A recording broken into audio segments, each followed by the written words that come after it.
আমরা এখন easy physics বই থেকে রোড টু মিশন 100-এর যে টাইপ 2 আছে, যেটা অনুধাবন এবং সংক্ষিপ্ত প্রশ্নোত্তর, সেটি সমাধান করাবো। তোমরা এখনও যারা আমাদের ইজি ফিজিক্স বইটি সংগ্রহ করোনি, দ্রুত সংগ্রহ করে ফেলো। চলো আমরা একটু দেখি কি বলেছে। টাইপ 2-তে যেটা রয়েছে, প্রথম প্রশ্ন যেটা রয়েছে, দেখো খেয়াল করো, রয়েছে ভার্নিয়ার ধ্রুবক সার্বজনীন ধ্রুবক নয় কেন? ভার্নিয়ার ধ্রুবকের যে মানটা রয়েছে এটা কিন্তু চেঞ্জ হয়, এটা কিন্তু কনস্ট্যান্ট না। কেন কনস্ট্যান্ট? হ্যাঁ, ওই স্কেলের জন্য কনস্ট্যান্ট। ভার্নিয়ার ধ্রুবক আমরা জানি সূত্র হচ্ছে ভি ইকুয়ালস টু, দেখো V equals to VC equals to S by N. অর্থাৎ ওই স্কেলের জন্য কোনো একটা স্কেলের এন, এস তো কনস্ট্যান্ট 1 মিলিমিটার, এন মনে করো 10, তাহলে ওই স্কেলের জন্য ভিসি ফিক্সড। কিন্তু অন্য কোনো স্কেলে কিন্তু সেখানে এন 20 হতে পারে, 30 হতে পারে। সো হোয়াট এভার, তখন কিন্তু ভিসি চেঞ্জ হয়ে যাচ্ছে। এই জন্য বলা হচ্ছে ভার্নিয়ার ধ্রুবক সার্বজনীন ধ্রুবক নয়। একটু দেখো বইয়ের ভাষায় পড়ি আমরা। যে সকল ধ্রুব মান সর্বদা সমান বা একই, অর্থাৎ কখনো পরিবর্তন হয় না, তাদেরকে বলা হয় সার্বজনীন ধ্রুবক বলা হয়। তো এখন দেখো একটা জিনিস, দেখো এখানে কি বলেছে যে স্লাইড ক্যালিপার্সের ক্ষেত্রে মূল স্কেলে ক্ষুদ্রতম 1 ভাগের চেয়ে ভার্নিয়ার স্কেলে 1 ভাগ যতটুকু ক্ষুদ্রতম তাকে বলা হচ্ছে ভার্নিয়ার ধ্রুবক। দেখলাম আমরা, যে দেখো যতটুকু ক্ষুদ্রতম ওর থেকে এটা, ঠিক আছে? তো এখানে ক্ষুদ্রতম 1 ভাগের দৈর্ঘ্য এস এবং ভার্নিয়ার স্কেলের ভাগ সংখ্যা এন, ভিসি হচ্ছে এস বাই এন, যার এন এর মান ভিন্ন ভিন্ন স্লাইড ক্যালিপার্সে ভিন্ন ভিন্ন হয়। ভার্নিয়ার ধ্রুবকের মান কিন্তু এক স্লাইড ক্যালিপার্সে একরকম হয়ে থাকে, তাই ভার্নিয়ার ধ্রুবক সার্বজনীন ধ্রুবক নয়। আমরা এটাকে এক্সপ্লেন করতে পারি। ওকে, পরে বসে চলে চলো কি বলছে। 2 নম্বরে বলা হয়েছে, দেখো বলা হয়েছে 2 নম্বরে, তারের ব্যাস পরিমাপে স্লাইড ক্যালিপার্স অপেক্ষা স্ক্রুগজ অধিকতর সূক্ষ্ম কেন, গ্রহণযোগ্য কেন? কারণ দেখো স্লাইড ক্যালিপার্স কি বলছে, দেখো খেয়াল করো কি বলছে, স্লাইড ক্যালিপার্স অপেক্ষা স্ক্রুগজ। সো দেখো স্লাইড ক্যালিপার্সের সর্বনিম্ন ভিসি এর মান হচ্ছে 0.1 মিলিমিটার সাধারণ স্কেলে, আর এলসি এর মান হচ্ছে 0.01 মিলিমিটার। সো তোমরা খেয়াল করো, এই স্কেল দিয়ে সর্বনিম্ন 0.01 মিলিমিটার পর্যন্ত মাপা যায়। তাহলে কত সূক্ষ্ম, খেয়াল করো, মানে এইটারও ভগ্নাংশ। এই স্কেল দিয়ে 0.1 পর্যন্ত মাপা যায়, আর এই স্কেল দিয়ে 0.01 পর্যন্ত সর্বনিম্ন মাপা যাচ্ছে। তাহলে তুমি কোন স্কেল ব্যবহার করবে? অবশ্যই এই স্কেলটা বেশি সূক্ষ্ম হবে, কারণ এটা হচ্ছে, এই দেখো দশমিকের পর যে ঘরটা, সেটারও ভগ্নাংশ হচ্ছে এইটা। অর্থাৎ তাহলে এই স্কেলটা তোমার কাছে বেস্ট মনে হবে। তো এইটাই হচ্ছে আমাদের মেইন থিম। এখন এইটাকেই সাজিয়ে লেখা হয়েছে এখানে। দেখো যে আমাদের স্লাইড ক্যালিপার্সে দেখো প্রধান দৈর্ঘ্য সমস্যার মূল স্কেল পার্ট ভার্নিয়ার সমপতন ইন্টু ভার্নিয়ার ধ্রুবক, হ্যাঁ, যেটা আমরা জানি। প্রকৃত যে দৈর্ঘ্যটা আছে এল হচ্ছে মূল স্কেল পার্ট, ভার্নিয়ার সমপতন ভি, ভার্নিয়ার ধ্রুবক হচ্ছে ভিসি। সো এবং স্ক্রুজের ক্ষেত্রে প্রকৃত দৈর্ঘ্য হচ্ছে কি এল, রৈখিক স্কেল পার্ট আমরা জানি হচ্ছে, রৈখিক স্কেল পার্টকে আমরা বলি কি দিয়ে বলো তো দেখি, না এখানে হচ্ছে প্রকৃত দৈর্ঘ্য যেটা ব্যাস বলি আমরা, আর রৈখিক স্কেল পার্ট হচ্ছে এল, বৃত্তাকার ভাগ হচ্ছে বৃত্তাকার হচ্ছে কি সার্কুলার সি, এটা হচ্ছে ন্যূনাঙ্ক এলসি। সেই সূত্রটা লিখছে। এখন উভয় যন্ত্রের সাহায্যে কোনো তারের ব্যাস পরিমাপের ক্ষেত্রে দেখা যাবে যে উভয় ক্ষেত্রে মূল স্কেল পার্ট রৈখিক স্কেল পার্টের মান একই হবে, কিন্তু এই যে ভিসি এর মান এবং এলসি এর মান কিন্তু চেঞ্জ হয়ে যাচ্ছে। দেখো এই দেখো স্লাইড ক্যালিপার্স ও স্ক্রুগজের সাহায্যে নির্ণয়যোগ্য সবচেয়ে ক্ষুদ্রতম দৈর্ঘ্য কোনটা বলো দেখি? এই যে ভার্নিয়ার ধ্রুবক এবং হচ্ছে ন্যূনাঙ্ক। ওকে, এটা দিয়ে আমরা চিন্তা করি সবচেয়ে ছোট কোনটা। তাই এই দুই রাশির মধ্যে যার মান সবচেয়ে ছোট হবে সেটাই হচ্ছে কি বলতো সূক্ষ্ম মান পাওয়া যাবে। এই যে আমরা জানি সূত্র সহ দিচ্ছি, এখানে সূত্র আসলে এখানে দরকার নাই, তোমার অতটুকু এক্সপ্রেশন দিলেই হয়ে যাবে। এখানে তাও লিখছে যে ভার্নিয়ার ধ্রুবক হচ্ছে, দেখো ভিসি এর মান, হ্যাঁ ভিসি এর যে মান, ভিসি তোমরা ইংলিশে লিখতে পারো এস বাই এন, হ্যাঁ এখানে এলসি এর মানটা লিখছে এলসি, তাহলে যে পি বাই এন, পিচ ভাগ হচ্ছে এন, এভাবে লিখে দিতে পারো। এরা উদাহরণ হিসেবে ধরছে, দেখো এই একটা মান, এই একটা মান ধরে বলছে এটা গ্রহণযোগ্য বেশি হবে, যেটা আমি তোমাদের বলেছি যে যারটা সবচেয়ে ছোট বেশি হবে সে অধিক গ্রহণযোগ্য পরিমাপ করতে পারবে, গ্রহণযোগ্য মান। ওকে, আমরা 3 নম্বরে যাই। 3 নম্বর প্রশ্নে দেখি আমরা কি বলেছে। ভার্নিয়ার ধ্রুবকের মান নির্দিষ্ট নয় ব্যাখ্যা করো। এই যে একটু আগে বললাম ভার্নিয়ার ধ্রুবকের মান কখনো কনস্ট্যান্ট হবে না। কেন হবে না? কারণ ভিসি হচ্ছে S by N, S always constant, but N কিন্তু চেঞ্জেবল, ও কিন্তু চেঞ্জ হয়। 10ও হতে পারে কোনো স্কেলে 20 হতে পারে। সো স্কেলের উপর নির্ভর করে কিন্তু মান চেঞ্জ হতে পারে। সো এই জন্য কিন্তু এটা কনস্ট্যান্ট নয়। এই দেখো যে ভার্নিয়ার ধ্রুবক হলো একটি যন্ত্রের ক্ষুদ্রতম পরিমাপযোগ্য মান, এটি প্রধান স্কেল ও ভার্নিয়ার স্কেলের মানের উপর নির্ভর করে, গঠনের উপর নির্ভর করে। যেমন এক যন্ত্রের 10টি ভাগ আছে, তাহলে কি ভাগ সমান কি 9 মিলিমিটার হবে। অন্য যন্ত্রের 20টি ভাগ আছে, যেটা 19 মিলিমিটার হয়। ফলে ভিন্ন ভিন্ন যন্ত্রে ভার্নিয়ার ধ্রুবকের মান ভিন্ন ভিন্ন। এই জন্য যন্ত্রভেদে কি বলতো আমরা বলতে পারি যে ভার্নিয়ার ধ্রুবকের মান নির্দিষ্ট নয়। ওকে, আচ্ছা এরপর আসো 4 নম্বর প্রশ্নে কি বলেছে।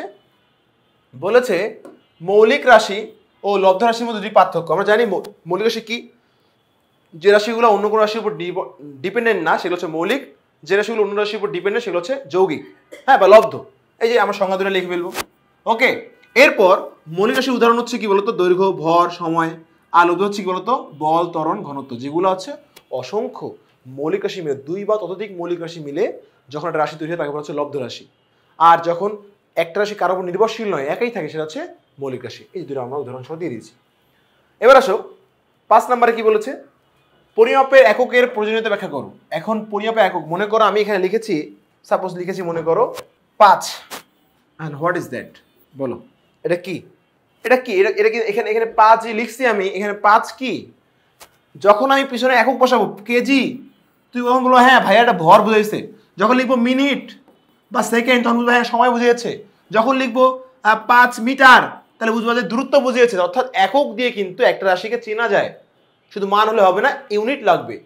একক ছাড়া তুমি এখন দোকানে গিয়ে বললা যে আমাকে যে 1 লিটার চাল দেন, ওকে চাল দিবে? দিবে না। আমাকে 1 হালি তেল দেন, দিবে? দিবে না তো, কারণ আমার এককটা ভুল বলেছি আমি। প্রত্যেক রাশি একটা ইউনিট রয়েছে, ভরে একটা ইউনিট রয়েছে, হ্যাঁ।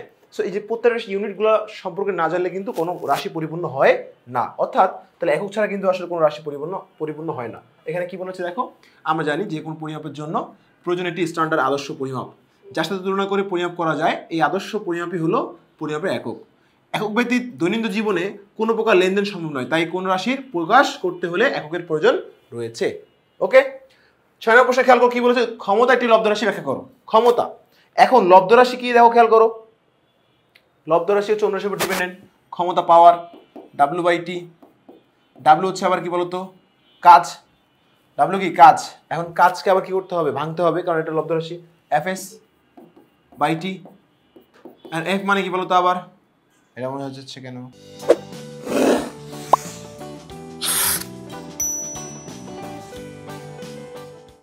আবার F মানে কি Ms/T। আবার দেখো M মৌলিক রাশি, S মৌলিক, T মৌলিক, কিন্তু A কিন্তু যৌগিক রাশি। তাহলে A হচ্ছে কি বলতো, বেগের পরিবর্তন ভাগ সময় ইন্টু S বাই নিচে T। তাহলে খেয়াল করো, ভাঙলাম আর কি, ত্বরণকে ভাঙলাম, সময়ের সঙ্গে বেগের পরিবর্তনকে ত্বরণ বলা হয়। এবার বেগও লব্ধ রাশি, বেগ অন্যের উপর ডিপেন্ডেন্ট, বেগটাও ভাঙতে হবে।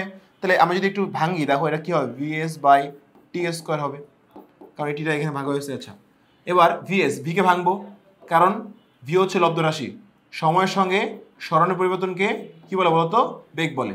তার এইটি ভাগ হচ্ছে, নিচে চলে যাবে M, উপরে S², নিচে হচ্ছে কি বলতো T²। তাহলে মাত্রা লিখি, ভরের মাত্রা কি বলতো M, সরণের মাত্রা কি লেন্থ স্কোয়ার, আর টি, তো নিচে একটা টি ছিল না, এখানে একটা টি, এখানে চলে কিউব হয়ে যাবে। হ্যাঁ, এই দুটো টি ছিল, একটা চলে আসছে, কিউব হয়ে গেছে। তাহলে কি উপরে গেলে 3/3। তো এই হচ্ছে আমাদের কি বলতো ক্ষমতার মাত্রা। মাত্রা দেখে আমরা বলতে পারবো, দেখো মাত্রা দেখে কিন্তু আমি বলতে পারবো যে এটা হচ্ছে কি বলতো, এইটা হচ্ছে আমাদের লব্ধ রাশি। ওকে, তো দেখো আমাদের এখানে খেয়াল করো, আমাদের এখানে কিন্তু সেম ভাবে আমরা স্টেপ বাই স্টেপ বাংলা দিয়ে, এখানে বাংলা দিয়ে করেছি, তুমি ইচ্ছা করলে কি বলতো বাংলা দিয়ে করতে পারো, সমস্যা আমি যেভাবে করছি সেভাবে করতে পারো। ওকে, পরেরটা 7 নম্বর প্রশ্ন চলে যাই, কি বলছে, মাত্রা সমীকরণের প্রয়োজনীয় ব্যাখ্যা করো। এই যে মাত্রার সাহায্যে কিন্তু তুমি নির্ণয় করতে পারলা যে আসলে যে এখানে কয়টা মৌলিক রাশি রয়েছে। ভর রয়েছে একটা, দৈর্ঘ্য রয়েছে 2টা, এবং 3টা সময় রয়েছে। 3টা মৌলিক রাশি রয়েছে, কটা, 3টা। আর টোটাল রাশি কয়টা, 2, 3, 5 আর 1, 6টা। তাহলে এখন খেয়াল করো, এখানে আমরা কি বলতে পারি, প্রথমে ভৌত রাশিটি কোন কোন মৌলিক রাশি দ্বারা গঠিত বলতে পারি। রাশি একক নির্ণয় করা যায়, সমীকরণ সঠিক আছে কিনা সেটা নির্ণয় করা যায়, এবং এক পদ্ধতির এককের সাথে অন্য পদ্ধতির এককের সম্পর্ক প্রতিষ্ঠা করা যায়। এই 4টা নিয়ম আমরা লিখতে হবে। মাত্রা সমীকরণের জ্ঞান প্রয়োজনীয়তা 2 মার্কের জন্য এতটুকু আমাদের লিখতে হবে। ওকে, এরপর 8 নম্বর প্রশ্নে চলে যাব। কি বলছে 8 নম্বর প্রশ্নে একটু দেখি, বলেছে মিলিমিটারের ভগ্নাংশ পরিমাপের ক্ষেত্রে, দেখো মিলিমিটারের কোনো বস্তুর দৈর্ঘ্য পরিমাপের জন্য মিটার স্কেল চেয়ে স্লাইড ক্লিপার উপযোগী কেন। আচ্ছা, মিটার স্কেল দিয়ে তুমি সর্বনিম্ন কতটুকু, 1 মিটার স্কেল, আর একটা স্লাইড ক্যালিপার্স ভার্নিয়ার স্কেল। ওকে, সো ভার্নিয়ার স্কেলের মান হচ্ছে, ভিসির মান হচ্ছে 0.1, অর্থাৎ তুমি সর্বনিম্ন 0.1 মিলিমিটার পর্যন্ত মাপতে পারবা। বাট মিটার স্কেল দিয়ে তুমি 1 সেন্টিমিটার অথবা 1 মিলিমিটার পর্যন্ত মাপতে পারবা। এখন এর নিচে মাপা যাবে না, বাট এটা কিন্তু মিলিমিটারের ভগ্নাংশ হচ্ছে এইটা। সো তুমি অবশ্যই কোন স্কেল চুজ করবা, যেখানে সবচেয়ে ক্ষুদ্রতম মান পাওয়া যাবে, তাহলে অবশ্যই তুমি এই স্কেলটা চুজ করবা। এই জন্য এখানে বলেছে দেখো যে মিলিমিটারের ভগ্নাংশ পরিমাপের ক্ষেত্রে মিটার স্কেলের চেয়ে স্লাইড ক্যালিপার্স অধিক উপযোগী। হ্যাঁ, তো প্রধান স্কেল বা মিটার স্কেলের সাহায্যে মিলিমিটার পর্যন্ত দৈর্ঘ্য পরিমাপ করা যায়, যেটা বললাম 1 মিলিমিটার। কিন্তু মিলিমিটারের ভগ্নাংশ যেমন 0.2, 0.8 এগুলো ওই স্কেলে মাপা যায় না। কিন্তু স্লাইড ক্যালিপার্সে থাকা ভার্নিয়ার স্কেলের সাহায্যে কোনো বস্তুর দৈর্ঘ্য মিলিমিটারের ভগ্নাংশ মাপা যায়। এই কারণেই আমরা বস্তু দৈর্ঘ্য পরিমাপের জন্য মিটার স্কেলের চেয়ে স্লাইড ক্যালিপার্সকে অধিক উপযোগী বলে মনে করি। ওকে, নর্মাল কনসেপ্ট দিয়েছে। এবার আমরা একটু দেখি 9 নম্বর বসে চলে যাব। কি বলেছে? স্ক্রুজের ন্যূনাঙ্ক 0.01 বলতে কি বোঝো ব্যাখ্যা করবো। আচ্ছা, ন্যূনাঙ্ক 0.01 মানে দেখো যে এলসি 0.01 মিলিমিটার, ন্যূনাঙ্ক মানে হচ্ছে কিন্তু P/N 0.01 মিলিমিটার। ওকে, এখন দেখো এখানে তিনটা কথা বলা যায়। একটা হচ্ছে এখানে তুমি পিস বের করতে পারো, এন যদি 50 ধরো ওখানে ভাগ চলে যাবে, বা পি যদি তুমি কনস্ট্যান্ট ধরো, পি তো কনস্ট্যান্ট, পি যদি ধরো তাহলে এন বের হয়ে যাবে, পি এর মান 0.5 আর এটা চলে আসবে 0.01, অর্থাৎ এখানে চলে আসবে দেখো 0.5 ভাগ 0.01 50, অর্থাৎ এখানে ভার্নিয়ার স্ক্রুজের ভাগ সংখ্যা হচ্ছে 50টা। কটা বলো তো? 50টা ভাগ রয়েছে। আবার এটা বলা যায় যে এই স্কেলে এলসি 0.01 মানে এই স্কেলে সর্বনিম্ন 0.01 পর্যন্ত মাপা যাবে। তো অনেকগুলো কথাই বলা যাবে। তো আমরা এখানে কি বলছে, 0.01 বলতে বোঝায় যে সর্বনিম্ন পর্যন্ত নির্ভুলভাবে মাপা যাবে। কি বলতো? এই 0.01 মিলিমিটার সর্বনিম্ন নির্ভুলভাবে মাপা যাবে, যেটা বলছিলাম। এবং স্ক্রুজের পিচ 1 মিলিমিটার, এখানে পিচ 1 ধরছে, আমরা 0.5 ধরছি, সমস্যা নাই। বৃত্তাকার স্কেলে ভাগ সংখ্যা দিয়ে 100 হলে ন্যূনাঙ্ক ধরে নিছে আর কি, তুমি 0.5 বা 50 ধরে করতে পারো, সমস্যা নাই। ন্যূনাঙ্ক হচ্ছে এত, অর্থাৎ বৃত্তাকার স্কেলে এক ঘর ঘোরালে রৈখিক স্কেলে 0.01 মিলিমিটার অগ্রসর হবে, অর্থাৎ বৃত্তাকার একবার ঘোরালে এতটুকু পরিমাণ এগিয়ে যাবে।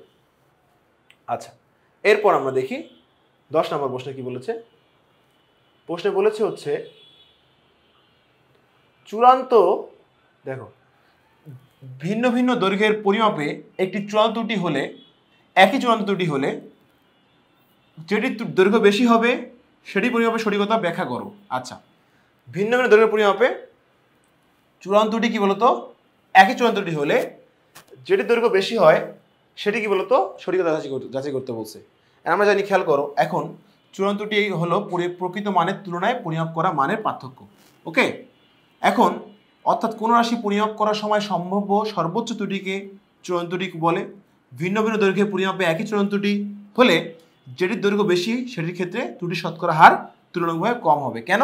আমরা জানি, এই যে সূত্র জানি আমরা, যে দেখো আমরা জানি আপেক্ষিক ত্রুটি ইজ ইকুয়ালস টু চূড়ান্ত ত্রুটি ভাগ পরিমাপকৃত মান, যে মানটা রিয়াল মানটা, হ্যাঁ, পরিমাপ করা মান ইন্টু 100%। তো দুটো চূড়ান্ত ত্রুটি কনস্ট্যান্ট, তাহলে এখন পরিমাপ করা মান যার বেশি হবে ত্রুটি তার কি বলতো? কম হবে। ব্যস্তার মধ্যে সম্পর্ক, যার পরিমাপ করা মান মানে দৈর্ঘ্যটা রিয়েল মানটা যার বেশি হবে ত্রুটি তার কি বলতো? কম হবে। আর মান বেশি হলে ত্রুটি কি, মান কম হলে ত্রুটি কি বেশি হবে। তাহলে এখানে বলছে, খেয়াল করো, দেখো এই যে যেটি দৈর্ঘ্য বেশি হবে ত্রুটি সেটা কি বলতো? কম হবে। আর যার দৈর্ঘ্য কম হবে ত্রুটি কি হবে বলতো? বেশি হবে। তাই এক্ষেত্রে বেশি দৈর্ঘ্যের পরিমাপটির সঠিকতা বেশি হবে, কারণ ত্রুটি কম হলে সেখানে নির্ভুলতা বেশি। ওকে, তো এই ছিল আমাদের জ্ঞানমূলক এবং সংক্ষিপ্ত প্রশ্নের সমাধান। তোমরা এখনো যারা আমাদের ইজি ফিজিক্স বইটি সংগ্রহ করোনি, দ্রুত সংগ্রহ করে ফেলো।